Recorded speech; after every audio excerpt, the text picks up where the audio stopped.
Moi, par exemple, je vis avec un homme déconstruit et j'en suis hyper heureuse. Je peux très bien cohabiter avec une femme au sein nu, comme je peux très bien cohabiter aujourd'hui avec un homme au sein nu. Alors il va falloir interdire aussi à Griezmann, à Messi, d'aller dans une piscine. Je vais vous dire, j'en ai rien à foutre. La bienveillance et le respect nous caractérisent. J'ai moi-même une famille nombreuse, j'ai 4 enfants à nourrir et je paye beaucoup de prix de paquets de pâtes. Mais la valeur travail, pardon, mais c'est quand même une valeur de droite.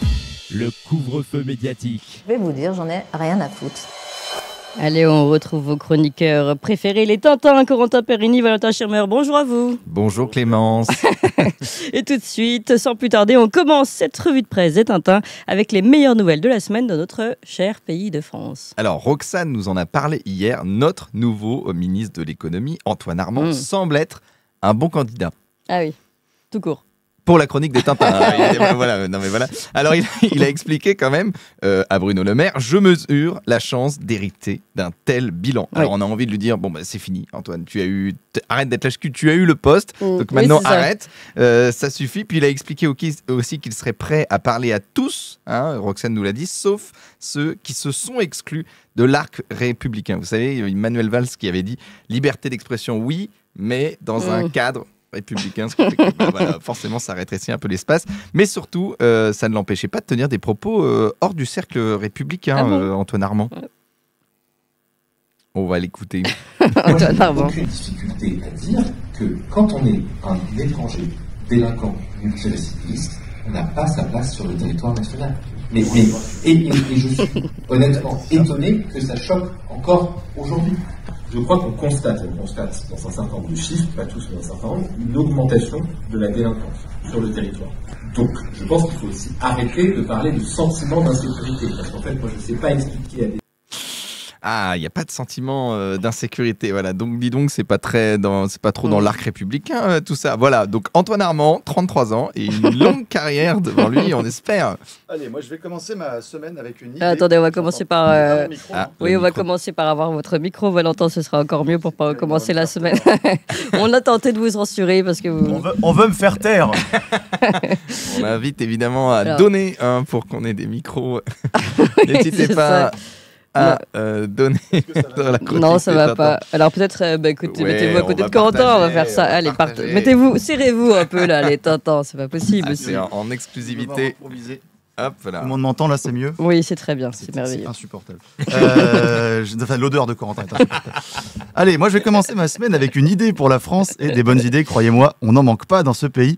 Celle-là nous vient d'une certaine Lucie Castet. Vous vous souvenez, Clémence, Lucie Castet, la chômeuse la plus connue de France. Oui, la pauvre. Lucie Castet, elle a une idée concernant les sans-papiers. Écoutez-la. Tous les sans-papiers. Pour une régularisation des sans-papiers, oui. Tous les sans-papiers. Il faut que je regarde davantage, mais plutôt favorable à ça, oui. C'est-à-dire tous les sans-papiers ou seulement ceux qui travaillent ou... Tous les sans-papiers. D'accord, donc même ceux qui ne travaillent pas. Oui. D'accord, donc Tous les sans-papiers. Alors au moins, d'habitude, on critique les politiques pour leur langue de bois. Là, c'est cash. Voilà. Tout le monde devient français. Pouf, même les mecs qui veulent pas, on va aller chercher. Si, toi aussi là-bas, tu vas devenir français. Je pense quand même que l'hôtel Matignon a de quoi se mordre les doigts quand on voit à côté de quoi il est passé. Oui, on regrette, hein, Lucie Castet. Je reprends le micro, j'essaie de faire une transition. Mais vous êtes très mignons tous les deux comme ça, serrés. Vous faites encore plus Tintin qu'avant. Exactement. On se prend la caméra. Alors, vous connaissez le cinéma français, vous connaissez son impartialité, évidemment. Hein. Je rappelle quelques films, pardon. Ils sont vivants, un film romantique sur une idylle entre une Française et un migrant, sorti en 2021. Flop. Au box-office. Les Engagés, film sur le parcours d'un migrant, sorti en 2022. Flop au box-office. Quelques jours, pas plus, film sur l'accueil d'un migrant, sorti en 2023. Et devinez quoi, flop au box-office. Et donc là, il y a une réalisatrice qui s'est dit, tiens, il y a un film. et si je faisais un film sur les migrants? Et donc ça donne cette histoire. On n'a pas pu mettre la bande-annonce parce qu'il y a les droits d'auteur, mais l'histoire d'un maire pro-ukrainien qui décide de faire venir des migrants ukrainiens dans son petit village. Et là, patatras, qui arrivent, ce sont des migrants syriens. Et donc évidemment, sans surprise, résultat au box-office sur la première semaine, 13 651 entrées pour 526 salles, donc en moyenne 8 spectateurs par séance. pour un budget de 4,8 millions d'euros, payés en partie grâce à vos impôts. Voilà. Merci l'audiovisuel public. Petite transition. Au fait, je fais un petit aparté parce qu'on a lu plusieurs critiques la semaine dernière sur le fait qu'on s'en prenait souvent à des gens de gauche dans cette chronique. Donc on en a bien discuté avec Corentin. Hein. Au final, on s'est dit, vous avez raison, on va continuer. Alors, je voulais quand même revenir sur mon petit chouchou, l'élève Sébastien de Logu, puisque figurez-vous, on en a appris davantage sur son parcours. Ce sont nos confrères de Quotidien, qu'on salue d'ailleurs, et qui ont réalisé un reportage sur lui. Ils ont notamment interviewé un de ses anciens collègues chauffeurs de taxi. Voilà comment Delogu est entré en politique, c'est magnifique. Vous parlez de politique? Ah non, mais il ne savait même pas ce que c'était la politique. Delogu, il a connu la politique parce que Mélenchon avait demandé pour sa campagne un van. Et Delogu avait un van. Voilà, c'est beau le parcours républicain. Sachez que c'est pas le seul quand même dans ce cas-là. Souvenez-vous, il y a quelques années, on a une femme de ménage et de droite qui est allée assez loin en politique aussi. Écoutez. C'était qui cette femme de ménage? C'était une femme, on va l'écouter, vous allez voir.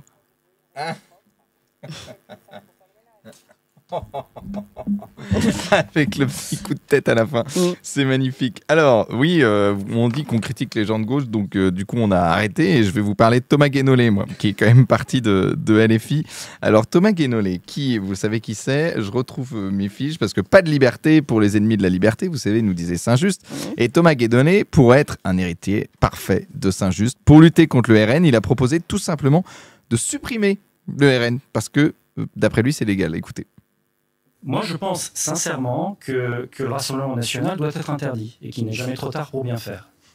C'est prévu par le Code de sécurité intérieure, c'est l'article L212-1 du CSI, qui donne des motifs d'interdiction. Et le 6e, c'est quand vous propagez des idées qui provoquent à la discrimination et à la haine, en l'occurrence envers la population d'origine maghrébine, en propageant des théories de type subversion migratoire, théorie du grand remplacement. Ça peut paraître... il y a quand même 11 millions de Français derrière, ce serait contre-productif.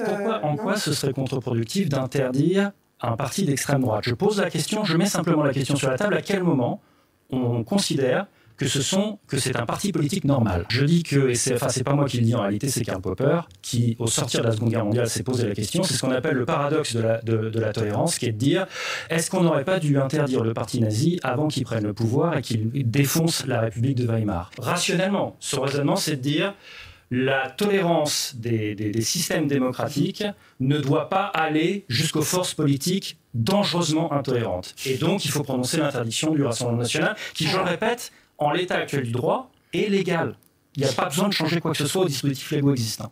Voilà, vous avez compris quand même, mais c'est 11 millions de personnes quand même, la journaliste qui interroge quand même sur cette déclaration, journaliste qui vient de risquer sa carrière en direct d'ailleurs. Alors la tolérance des systèmes démocratiques ne doit pas aller jusqu'aux forces les plus intolérantes, les forces politiques les plus intolérantes. C'est le paradoxe de la tolérance. Voilà, mais qui décide qui sera tolérant ou non? Est-ce que c'est Thomas Guénolé? Est-ce que c'est ses amis? Voilà, on ne sait pas. Alors je ne tolère pas, moi, monsieur Guénolé, par exemple. Je pense qu'il est intolérant avec les intolérants. Faut-il l'exclure pour autant? Voilà, je vous laisse réfléchir. Allez, on réfléchit. Et moi, je passe à ma transition.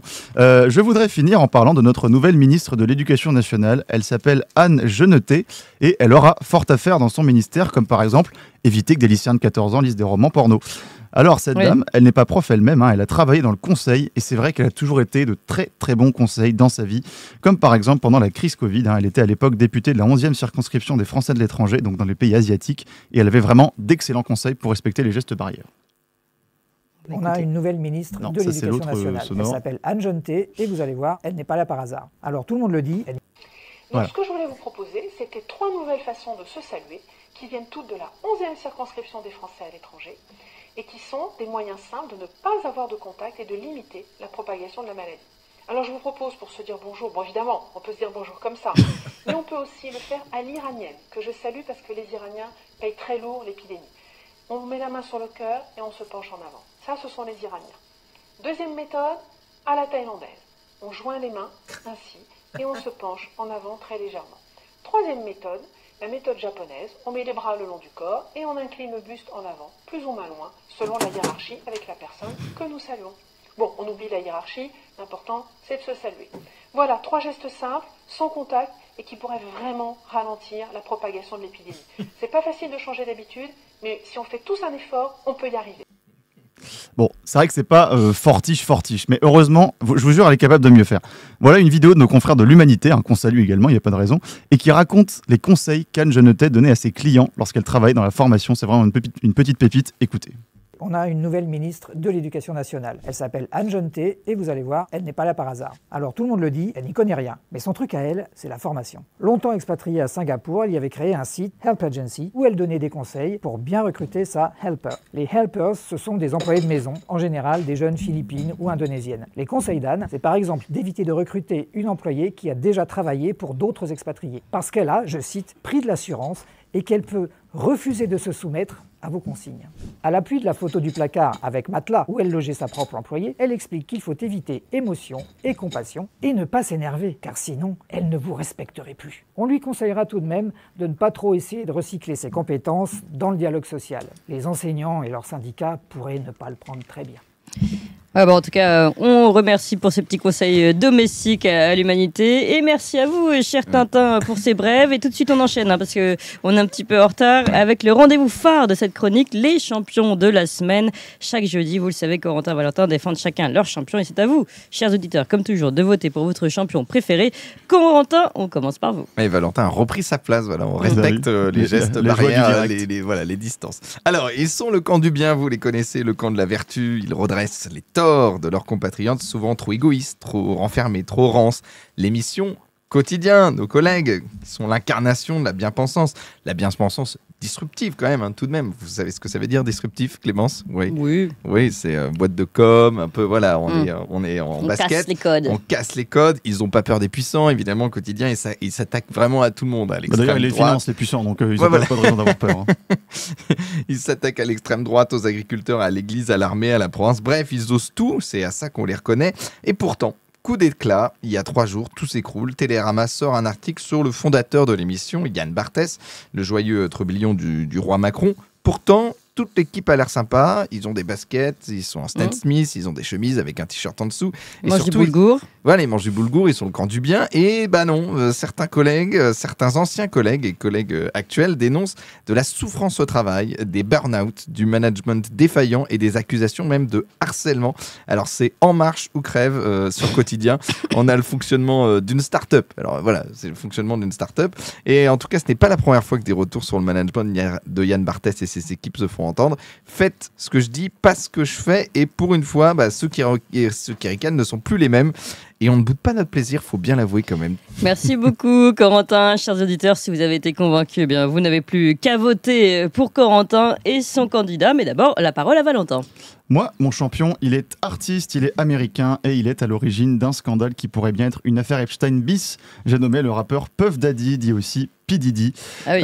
Voilà, on a une photo qui s'affiche à l'écran peut-être. Au-delà de sa carrière, il est surtout connu pour avoir bâti un véritable empire en s'entourant de beaucoup d'autres artistes influents comme Usher, comme Pink, en organisant des soirées qu'on peut véritablement qualifier d'orgie.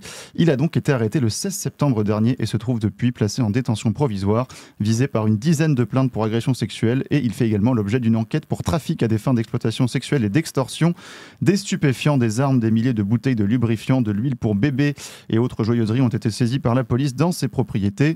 On parle véritablement d'une entreprise criminelle où les victimes étaient violées et droguées. Certaines victimes étaient des artistes qui collaboraient avec P. Diddy, comme son ex-petite amie et chanteuse Cassie ou le producteur de disques Rodney Jones. Et récemment, un nom très célèbre est ressorti et qui n'a fait qu'empirer la polémique, c'est celui de Justin Bieber, qui était très proche de P. Diddy au début de sa carrière lorsque celui-ci était mineur, Justin Bieber, puisque son tuteur légal de l'époque était Usher, l'un des très proches amis de l'accusé.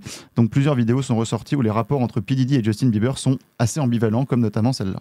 You ever seen the movie 48 Hours? Right now he's having 48 hours with Diddy, him and his boy. They're having the times of their lives, like you know, where we hanging out and what we doing. We can't really disclose, but it's definitely a 15-year-old's dream. You know, I have been given custody of him. You know, he signed to Usher. I had legal guardianship of Usher when you know he did his first album. I did Usher's first album. I don't have legal guardianship of him, but for the next 48 hours, he's with me. So and we gonna go full crazy. Going crazy. Voilà, Donc je ne peux pas vraiment dire ce qu'on va faire, mais on va s'amuser comme des fous. J'ai pas vraiment sa garde légale, mais bon, j'ai l'accord de Usher. Des paroles pour le moins troublantes, et à cette polémique déjà immense, c'est bien sûr greffé la campagne présidentielle américaine, puisque les deux candidats se sont mutuellement accusés d'être proches l'un et l'autre du rappeur. Il s'avère que tant Donald Trump que Kamala Harris ont dit du bien de Puff Daddy dans le passé, mais pour ce qui concerne le pseudo-artiste lui-même, il a bien soutenu les démocrates aux élections demi-mandat de 2018 et à celle de 2020, où il a même voulu créer un parti politique, car sa priorité numéro 1 était, selon ses propres mots, d'empêcher une nouvelle victoire de Donald Trump. Il aurait même pesé dans le choix de Joe Biden de prendre Kamala Harris comme colistière, puisqu'il l'avait exhorté publiquement à prendre une colistière noire. En tout cas, il nie toutes les accusations contre lui, et cette affaire est loin, très loin d'avoir divulgué tous ses secrets, mais vous pourrez évidemment compter sur Toxin pour vous tenir au courant de ce que les médias mainstream n'oseront pas vous dire. Eh bien, merci beaucoup les Tintins, et ce sujet, vous avez raison de le rappeler, Valentin, on le suit de loin et on cherche à avoir plus d'informations pour pouvoir, comme toujours, vous proposer des émissions spéciales sur ces